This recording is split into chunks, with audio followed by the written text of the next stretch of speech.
جاتی عمرہ رائیونڈ میں سندھ نیشنل فرنٹ کے سربراہ اور سابق وزیر اعلیٰ سندھ ممتاز بھٹو نے مسلم لیگ نون کے قائد میاں نواز شریف سے ملاقات کی، جس میں مسلم لیگ نون سندھ اور پنجاب کے دیگر رہنما بھی موجود تھے۔ ملاقات کے بعد میڈیا سے گفتگو کرتے ہوئے ممتاز بھٹو نے کہا کہ وہ ملک اور قوم کی خاطر نئے اتحاد کے حامی ہیں، لیکن اتحاد ایسا ہونا چاہیے جو حکومت اور اقتدار کے لیے نہیں بلکہ ملک و قوم کی خاطر ہو۔ ممتاز بھٹو نے کہا کہ صدر زرداری کی موجودگی میں شہید محترمہ بے نظیر کے قاتلوں کی شناخت مشکل ہے۔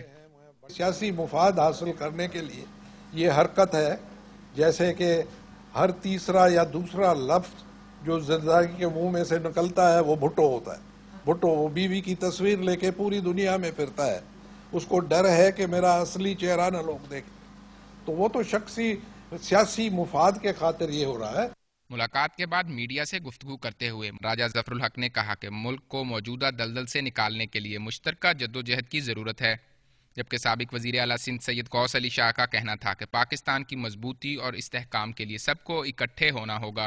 پاکستان کو کس طرح مضبوط دیکھا جائے اور اس کی حفاظت کی جائے، تو اس میں یہ ہماری کاوش ہے۔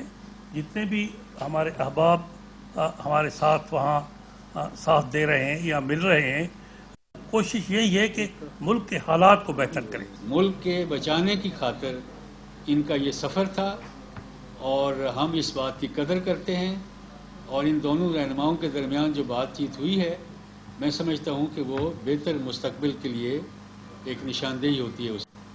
نیشنل فرنٹ کے سربراہ ممتاز بھٹو نے مسلم لیگ نون کے قائد میاں نواز شریف کو دورہ سندھ کی دعوت بھی دی، جو میاں نواز شریف نے قبول کر لی۔ ذیشان بخش، ڈان نیوز، لاہور۔